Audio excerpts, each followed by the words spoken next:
Welcome to the CX Pod Europe from TTEC.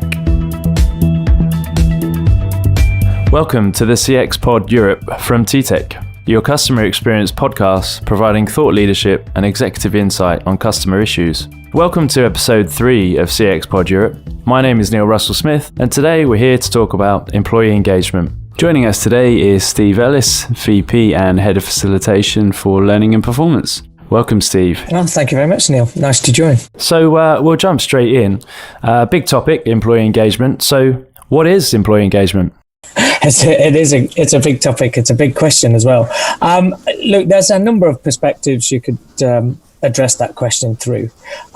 Personally, engagement for me is to what extent are your employees engaged with the company, engaged with its brands, engaged with its purpose, what it's trying to achieve.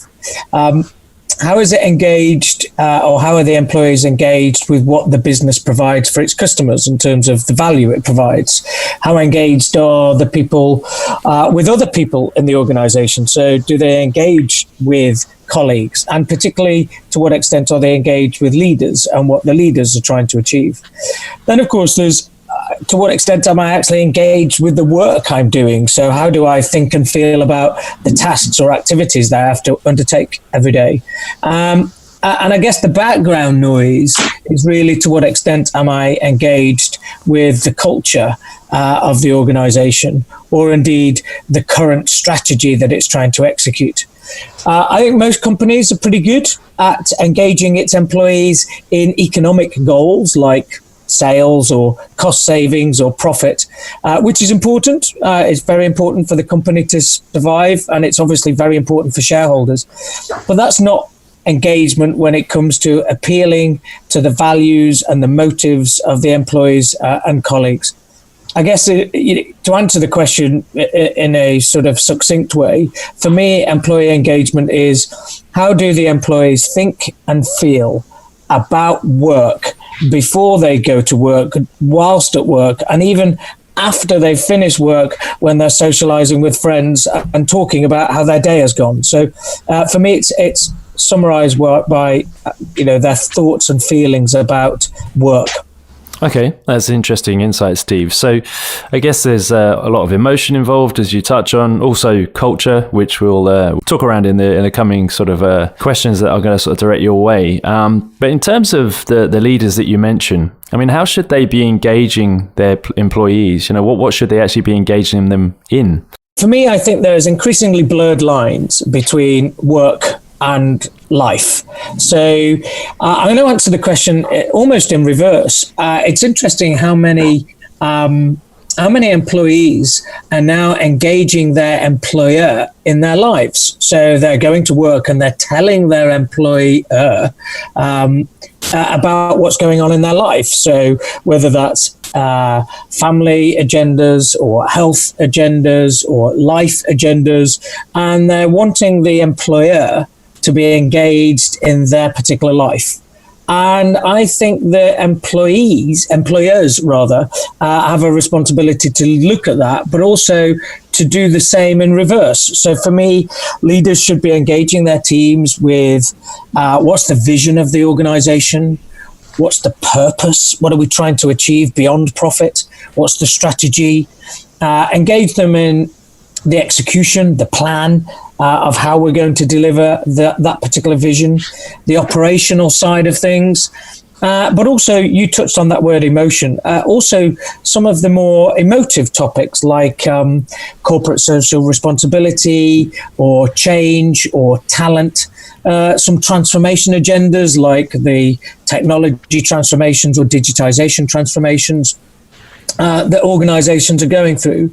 I just want to touch on the word engagement again, because I think that word can be a little misleading. What I don't mean by engagement is the word involvement or participation or once we've decided what the vision and strategy is, let's involve them by telling them what it is.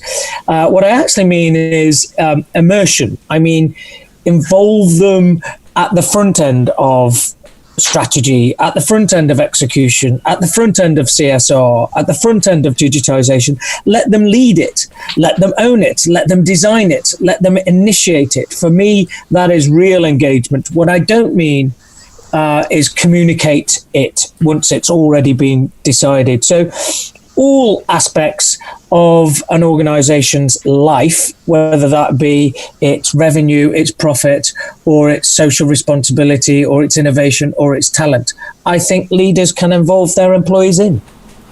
Interesting. I guess that kind of lends itself to one of the stats that I've been kind of researching here. So according to Temkin Group, employees at companies with top-rated customer experience are actually 61% more likely to be highly or moderately engaged than those employees at low-rated companies. So I guess, what can companies and leaders do to actually increase engagement? I think there's lots. I touched on in my last answer that blurred line between work and life. One of our clients has done a fabulous job in engagement and managing that interface between work and life. Not only are they fascinated in their employees' IQ, their capability, their skills and their knowledge, but they've undertaken a whole cultural transformation program around their EQ. So that's not just emotional intelligence for the sake of increasing sales, but also around their mindfulness, their mental health, their emotional quotient at work and outside of work. But more recently, they've introduced a WQ, a wellness quotient, where they're involved in their employees' health. So they have exercise classes, they have nutritionists, they run mindfulness programs. They are looking at their, whole self, if you like, the IQ, the EQ, and the WQ. And I think if leaders have that mindset that they are engaging with their employees, not just for the sake of performance, but for the sake of wellness and emotional wellness, I think that sets them off on a really good front. With regards to the Temping Group and their research, I'm a big believer in the correlation between employee experience, employee engagement, the way people think and feel about the work that they do, and the impact that has on customer experience. But for me, it really starts with why. So if you want to engage employees, leaders need to articulate, involve their employees in understanding the why of whatever it is they're trying to achieve. Engage them in the reason, a greater purpose for doing the work other than profit. For me, profit it's a bit like oxygen for humans. Without it, we die, and without profit, companies die. But that's not the reason we live. We don't live for oxygen. We don't work for profit, unless, of course, you're a shareholder. So for most employees, they're not, and therefore they are working for something else. And it might be salary, but they often want to feel emotionally engaged in the purpose of an organization. So start with the big why. Why are we doing what we're trying to do? Then I'd invite leaders to engage at a individual why. What's in it for the individual? What's in it for the employee to follow a course of action or pursue a set of tasks? Engage them in that personal why. Relies on the leader understanding the individual's values, understanding the individual's motives, understanding what they're trying to achieve personally for themselves, their lives, their families, etc. So I think leaders need to start with the big organizational why, and then they need to create a level of intimacy with their employees so that they can understand the personal why. If they do that, I think they have a better chance of engaging employees in the work that they want them to do in order to create the value that they want to create. Then, of course, I think it's all about engaging the employees in what, being clear about the vision. The amount of times I go into organizations, interview employees, and I ask them to describe the vision or ask them to describe the strategy of the organization. And they feel so removed from that vision, so removed from that strategy, that either they can't describe it or they can't describe it in a meaningful way that applies to their job. So I engage them in the what, which is the vision, the goal, the mission, the outcome, but of course make sure that it's meaningful to the individual. How does that translate all the way across the organization at all levels to a course of action, a meaningful course of action? And then, of course, if you've described the why and engaged them in the why, you've engaged them in the what, then, of course, it's all about engaging them in the how. And the how often is the hardest bit, because for most organizations, the how usually relies on some degree of change. So how we're going to achieve our goals requires us to change our approach or change our behavior. So the how has to be inspiring, has to be motivating, has to be believable that this new course of action, this new strategy is going to work better than the old course of action or the old strategy. So what can leaders do? I think they can be holistic and engage their employees both in work and in life. What can they do? I think they can definitely start with the why, the organizational why, the individual why, then be explicit with the what, and then be inspiring with the how. Yeah, it sounds very much like organizations need to build the right sort of culture. So I guess, when we touched on that earlier, it's pretty pivotal to the kind of things that you just described. So in terms of culture, I mean, how important is that in improving that employee engagement? I think culture is critical in terms of almost at a basal level. What's the background level of engagement or feeling that I have when I think about my organization and its leaders, the colleagues that I work with, the brands that organization represents? That background sort of basal feeling is really important. And then, of course, there's spikes of activity or moments like organizational change, or where the stress applied to the culture or where the stress applied to the organization, maybe market pressure or competitive pressure. And then, of course, the culture really reveals itself, particularly through the behavior of leaders. So yes, absolutely, culture is critical. If I think about what culture is, of course, it's best described as culture is the way we do things around here. It requires trust in each other. It requires trust in colleagues. It requires trust in leaders. It requires us typically to surround ourselves with people who believe what we believe. So when I trust my colleagues at TTEC, it's because I know I'm surrounded by people who believe what I believe. And therefore, I can second guess, I can anticipate, I can trust the way that they might respond to market pressures, competitive pressures. I can trust when they ask me to do something, they're asking me to do it through the lens of a positive intention, the intention of customer experience or the intention of employee experience. So when I surround myself with those like-minded people with similar values and beliefs, and share those similar values and beliefs, it's a lot easier to engage with an organization, especially when it's then put under pressure because it needs to change. So I think it's truly difficult to engage with an organization, its brands, its products, its services, its colleagues, if you don't share the same values and beliefs. Simply because either you or your colleagues won't feel the trust, and then you subsequently begin to question each other's motives. And that's going to do is slow the whole organization down as people begin to second guess what it is that people are trying to ask them to do. My own personal belief is that leaders must lead on culture. They must be the ongoing role models of the prescribed beliefs and values. And importantly, when the business is under stress, market pressure or danger, it's got to be them that step up, stand up for the teams, stand up for the values, and inevitably show their true colors. When employees see leaders do that, then they definitely become engaged with that organization because they feel like that organization's got their back. It's going to help them. It's going to support them. If they witness leaders under pressure suddenly turn their back on their employees and singularly turn towards a profit motive, and that's their only intention, then they don't believe that the organization's got their back. So why, of course, would they support the organization? Why would they engage in the organization? So my view would be protect the people and protect the culture, and the engagement will follow. So yeah, absolutely, culture is important. Disregard the culture and the teams will disregard you, and they'll have no reason to be engaged. That's great. So I guess we're talking about empowerment, aren't we? And empowering those employees, as you've talked about. So would you say that having empowered employees actually empowers positive customer experiences? Absolutely. So there's a lot involved in that question.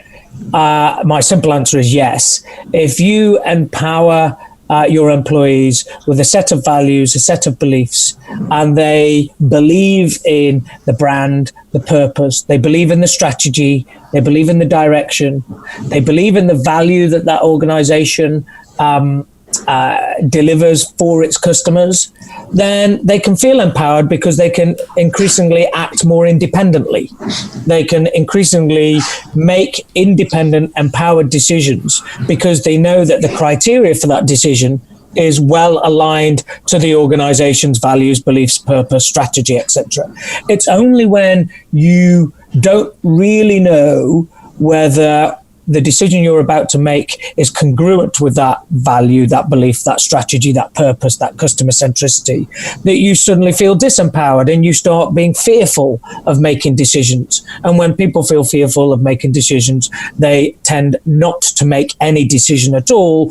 And that shows up in either a decision not to work late, a decision not to deliver discretionary effort, a decision not to serve a customer in a certain way, a decision not to do something in order to protect themselves just in case they were wrong about that particular decision. So absolutely empowered employees deliver way better customer experiences. And it's important that you empower the employees.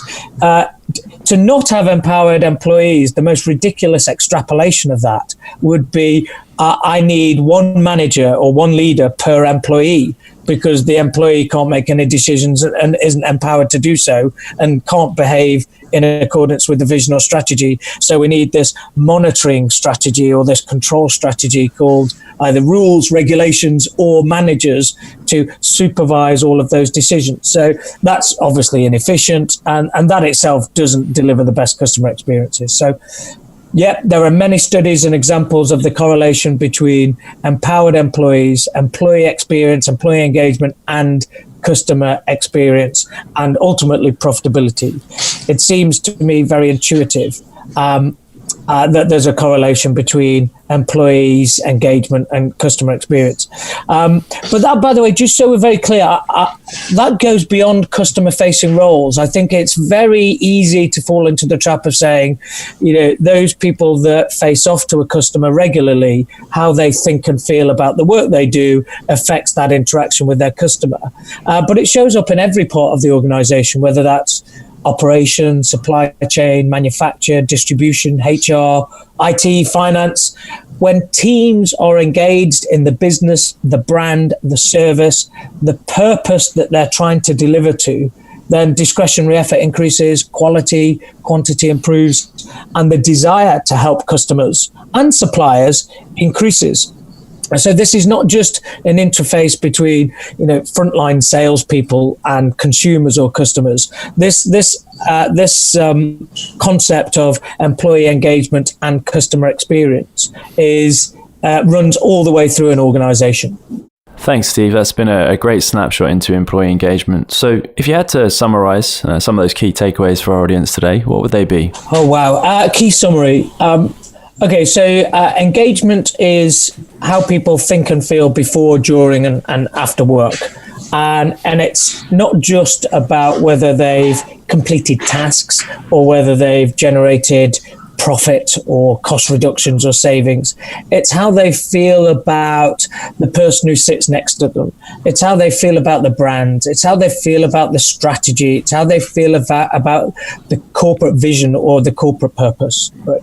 So leaders, my key summary would be leaders need to engage with their employees about more than things related to economic goals. So they need to engage with their employees about its brand, about its purpose, about its value to society. And that will make people feel connected to what that company is trying to contribute. Then, of course, it's making sure that employees are engaged in the why of the organization, but also the what it's trying to deliver and how it's going to get there.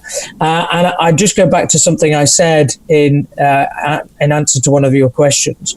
And that engagement isn't let's all the leaders decide the vision, let's all the leaders decide the strategy, let's all the leaders decide the CSR initiatives or the digitization initiatives. And engagement is simply a communication strategy called we'll cascade a newsletter and let them know, or we'll indeed cascade KPIs. Engagement for me is about empowering them to actually be the designers, the architects of the vision, architects of the strategy, architects of the initiatives and the innovation, rather than simply the receivers of it.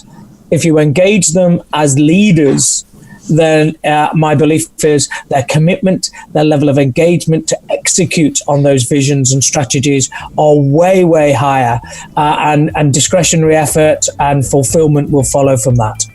Thanks very much, Steve. Thanks very much for having me. So we'll be here again next month with another edition of the CX Pod Europe by TTEC. But in the meantime, if you want to stay up to date with the most current news and trends in customer strategy, just subscribe to our Customer Strategist channel. It's a great publication available both online or in print. If you want to download that, just visit ttec.com/customer-strategist. And you can also subscribe today. So goodbye and thanks for listening. We hope to see you again for our next episode of the CX Pod Europe from TTEC.